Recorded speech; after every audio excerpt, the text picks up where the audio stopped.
இறையேசுவில் பிரியமான சகோதர சகோதரிகளே, நமது ஆண்டவர் இயேசு கிறிஸ்துவுடைய திருப்பெயரால் உங்களுக்கும் உங்கள் குடும்பத்தில் இருக்கிற அனைவருக்கும் அன்பும் சமாதானமும் மகிழ்ச்சியும் உண்டாவதாக. அன்புமிக்கவர்களே, ஜனவரி மாதம் 24ஆம் தேதி சகய அன்னைக்கான ஒரு அழகான நினைவு நாள், மாதாந்திர நினைவு நாள்.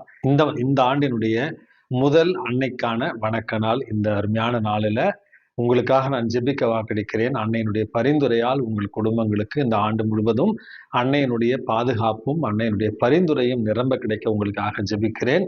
நீங்களும் ஒவ்வொருவரும் தனிப்பட்ட முறையில வாய்ப்பு கிடைப்பவர்கள் அருகில் இருக்கிற அன்னையினுடைய திருத்தலங்களுக்கு சென்று உங்கள் குடும்பங்களை அன்னை மரியாளிடத்துல ஒப்படைத்து இயேசுவிடத்துல அவள் நம்மை பாதுகாப்பாக கொண்டு செல்வதற்கு அவளிடத்துல பரிந்துரை ஜெபத்தை செய்யுங்கள். ஆன்மீகமிக்கவர்களே, ஜனவரி மாதம் 24ஆம் தேதி கத்தோலிக்க திருவிழாவில மாபெரும் புனிதர் ஒருவருடைய நினைவு நாளைத்தான் கொண்டாடுகிறோம். அவர்தான் புனித பிரான்சிஸ்கு சலேசியார். ஆம் அன்புமிக்கவர்களே, கத்தோலிக்க திருவிழாவில மிகப்பெரிய ஒரு புனிதராக, சமூக மாற்றத்தை ஏற்படுத்திய ஒரு புனிதராக, திருச்சபையினுடைய ஆன்மீகத்துல மறுமலர்ச்சி ஏற்படுத்திய ஒரு புனிதராகத்தான் பார்க்கப்படுகிறார். நான் ஒரு சலேசிய குரு.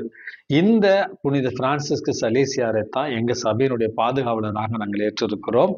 புனித ஜான் போஸ்கோ புனித பிரான்சிஸ்கு சலேசியாருடைய ஆன்மீகத்தினுடைய வழித்தொன்றலாகத்தான் அவருடைய ஆன்மீகத்தை எங்களுடைய சபைக்கு கொடுத்து அவரை எங்களுடைய சபையினுடைய பாதுகாவலராகவும் வைத்திருக்கிறார்.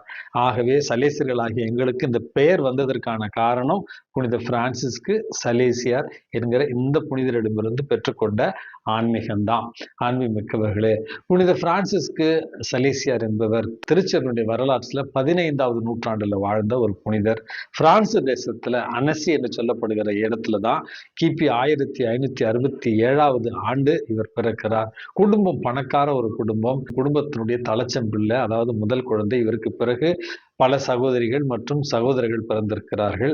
குடும்ப பொறுப்பை ஏற்றுக்கொள்வார் அப்படி என்று நினைத்து இவரை இந்த போர்களிலும் அல்லது அரசு சம்பந்தப்பட்ட காரியங்களிலும் ஈடுபடுத்த வேண்டாம் அப்படி என்று இவருடைய தந்தை வழக்கறிஞராக படிப்பதற்காக இத்தாலியில் உள்ள மிலானுக்கு அனுப்புகிறார். அதற்கு பிறகு பிரான்சுக்கே மறுபடியும் திரும்ப சென்று சேஷசபை குருக்களோடு இவர் பழகி பிறகு குருவாக திருநிலைப்படுத்தப்படுவதற்கு தந்தையிடத்தில் அனுமதி கேட்கிறார்.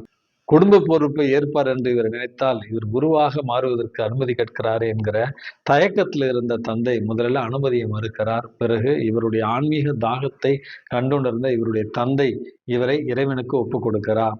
செல்வ செழிப்பான பிரபுத்துவ குடும்பம், தனக்கான கடமைகள் இருந்தாலும் இவர் வாழ்ந்த அந்த ஒரு காலகட்டத்துல சுவிஸ் தேசத்திலிருந்து கால்வினிசம் என்று சொல்லப்படுகிற ஒரு பிரிவினை சபை உண்டாகி ஆயிரக்கணக்கான கத்தோலிக்க கிறிஸ்தவர்களை அவர்கள் பக்கம் திருப்பி கொண்டிருந்த அந்த ஒரு காலகட்டத்துல தான் அந்த ஆன்மாக்களை கண்ட புனித பிரான்சிஸ்கு சலேசியார், ஆன்மாக்களை மட்டும் கொடுங்கள், மற்ற அனைத்தையும் எடுத்துக்கொள்ளுங்கள் இறைவா என்ற அந்த விருது வாக்கோடு தான் கத்தோலிக்க சபையை விட்டு பிரிவினை சபைகளுக்கு சென்று கொண்டிருந்த மக்களுக்கு தன்னுடைய ஆன்மீக சொற்பொழிவுகள் மூலமாகவும், எழுத்துக்கள் மூலமாகவும், துண்டு பிரசுரங்கள் மூலமாகவும் மற்றும் தன்னுடைய பிரசங்கங்கள் மூலமாகவும் பல பிரிந்த சகோதரர்களிடத்தில் சென்ற கத்தோலிக்க கிறிஸ்தவர்களை மறுபடியும் தாய் மதத்திற்கே அழைத்து வந்தார் என்று தான் இவருடைய வாழ்க்கை வரலாற்றுல நம்ம வாசிக்கிறோம்.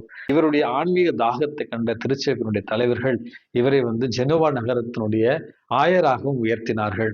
ஆம் அன்புமிக்கவர்களே, தன்னுடைய எழுத்து பணியின் மூலமாக அவர் வாழ்ந்த அந்த ஒரு காலகட்டத்துல மாபெரும் ஆன்மீக புரட்சியை ஏற்படுத்தினார் என்று தான் இவரை நம்ம சொல்ல வேண்டும். இன்ட்ரோடக்ஷன் டு டிவோட் லைஃப் என்று சொல்லுகிற ஒரு புத்தகம் இன்றளவும் ஆன்மீக வளர்ச்சிக்கு பேருதவியாக இருக்கிறது என்பது தான் மிகைப்படுத்தப்படாத ஒரு உண்மை. அன்புமிக்கவர்களே, இவரிடம் ஆன்மீக ஆலோசனைக்காக வந்த புனித ஜான் மரிய ஷண்டால் என்று சொல்லப்படுகிற ஒரு பெண்ணுக்கு ஆன்மீக உதவிகள் புரிந்து பெண்களுக்கான ஒரு துறவு சேவை ஏற்படுத்தினார் புனித பிரான்சிஸ்கு சலேசியார். அன்புமிக்கவர்களே, திருச்சபையுடைய சட்ட வல்லுநர்களில் ஒருவராகவும், ஆன்மீக குருக்களுடைய பாதுகாவலராகவும், எழுத்தாளர்களுடைய பாதுகாவலராகவும், பல துறவு சபையினுடைய பாதுகாவலராகவும், பல நாட்டின் மறைமாவட்டங்களுடைய பாதுகாவலருமாகத்தான் இந்த புனித பிரான்சிஸ்கு சலேசியார் அறிவிக்கப்பட்டிருக்கிறார். இந்த புனிதர் தாட்சிக்கும், எளிமைக்கும் மற்றும் அனைத்து நற்குணங்களுக்கும் பாதுகாவலராக இருக்கிறார். இந்த புனித பிரான்சிஸ்கு சலேசியாருடைய பரிந்துரையால் நாமும் இறைவன் நமக்கு கொடுத்திருக்கிற எல்லா திறமைகளையும் இறைவனுடைய மிக மகிமைக்காக பயன்படுத்த வேண்டிய ஒரு வரத்திற்காக இன்றைக்கு நம்ம மன்றாடி ஜெபிப்போம். மிக்கவர்களே, இன்றைக்கு நமக்கு கொடுக்கப்பட்டிருக்கிற நற்செய்தி வாசகத்துல நமது ஆண்டவர் இயேசு கிறிஸ்து சீடர்களோடு வீட்டிற்கு செல்கிறார். அங்கே அவருக்கு உணவருந்துவதற்கு கூட நேரம் கிடைக்கவில்லை என்று நம்ம வாசிக்கிறோம். மக்கள் அவரை தேடி வந்து கொண்டே இருக்கிறார்கள். ஆனால் இவருடைய உறவினர்கள் இயேசுவை தங்களுடைய வீட்டிற்கு இயேசுவை அழைத்து செல்லுகிறார்கள். என்ன காரணத்திற்காக என்றால், மக்கள் இயேசு மதிமயங்கி விட்டார் என்று பேசிக் கொள்கிறார்கள் என்கிற அந்த ஒரு செய்தி தான் நற்செய்தி வாசகத்துல கொடுக்கப்பட்டிருக்கிறது. முதலாவது, இயேசுவுக்கு உணவருந்துவதற்கு கூட நேரமில்லாத ஒரு பணிவாழ்வு. இரண்டாவதாக, இயேசுவை பற்றி மக்கள் பேசிக்கொண்டது இவன் மதிமயங்கி கிடக்கிறான் அப்படிங்கிற இந்த ஒரு செய்தியை கேட்ட அவருடைய உறவினர்களும் உண்மை இது என்று நம்பி இயேசுவை தங்களுடைய வீட்டிற்கு பிடித்து கொண்டு செல்ல வந்தார்கள் என்பதுதான் நற்செய்தி வாசகம். கடவுள் நம்மோடு இம்மானுவேல், இவரே உலகின் பாவங்களை போக்குபவர் என்கிற இந்த விசுவாச அறிக்கைகள், நீரே மெசியா, நீரே அர்ப்பணிக்கப்பட்டவர், நீரே கடவுளுடைய மகன் என்று உறக்க அறிக்கையிட்ட தீ ஆவிகள் பிடித்த மனிதர்கள். அன்புமிக்கவர்களே, இவர்கள் கூறிய அனைத்து அறிக்கைகளையும் தாண்டி இயேசு மதிமயங்கி இருக்கிறார் என்கிற பேச்சு அங்கு இருக்கிறது. அதையும் அவருடைய உறவினர்கள் நம்பி பிடித்து கொண்டு செல்ல வருகிறார்கள். இயேசுனுடைய பணிவாழ்வுல அவருடைய பணிவாழ்வு தெளிவாக இருந்தாலும் அந்த பணிவாழ்வுல 100% ஈடுபாட்டோடு நமது ஆண்டவர் இயேசு கிறிஸ்து பணி செய்தாலும் அவரை பற்றின இந்த வீண் வதந்திகள் இருந்தன என்பதுதான் வரலாற்று உண்மை. ஆனாலும் தன்னை பற்றி மக்கள் குறை கூறுவதையும், தன்னை பற்றி மக்கள் தவறாக புரிந்து கொண்டிருப்பதையும், தன்னை பற்றி மக்கள் வீணாக விமர்சனம் செய்வதையும் கண்டுகொள்ளாத இயேசு தன்னுடைய பணி வாழ்வுல தொடர்ந்து ஈடுபாட்டோடு செயல்பட்டு கொண்டிருக்கிறார் என்பதுதான் விவிலியம் நமக்கு சொல்லுகிற ஒரு அழகான உண்மை. அன்புமிக்கவர்களே, கேரளாவில் 2-3 ஆண்டுகளுக்கு முன்பாக நம்ம ஒரு செய்தியை வாசித்தோம். ஒரு தவறாக குற்றம் சாட்டப்பட்ட ஒரு அருட்தந்தை சிறைச்சாலையிலேயே பல ஆண்டுகள் கழித்த பிறகு அவர் அந்த சிறைச்சாலையில இறந்து விடுகிறார். அவர் இறப்பதற்கு ஒரு நாள் முன்புதான் அவரை குற்றம் சாட்டியவர்கள், அந்த அருட்தந்தை தவறானவர் அல்ல, அவர் குற்றமற்றவர், அரசியல் காரணங்களுக்காக எங்களுக்கு பணத்தை கொடுத்து அவரை பற்றி அவதூறாக பேச சொன்னார்கள், நாங்கள் பேசினோம் என்று அவர் நிரபராதி, குற்றமற்றவர், உண்மையாகவே அவர் ஒரு மறைசாட்சி தான் என்று குற்றம் சாட்டியவர்களே வாக்குமூலம் கொடுத்ததை கூட தெரியாமல் அந்த அருட்தந்தை சிறைச்சாலையிலேயே குற்ற உணர்வோடு மரணித்தார் என்பது ஒரு பெட்டி செய்தி. அன்புமிக்கவர்களே, குருக்கள், துறவியர்கள் மற்றும் தங்களுடைய வாழ்வை மக்களுக்காக ஒப்பு கொடுத்தவர்கள் பல நேரங்களில் இப்படி தேவையற்ற வீண் வதந்திகளால் நம்முடைய வாழ்வு மன உளைச்சலுக்கு உள்ளாகும்.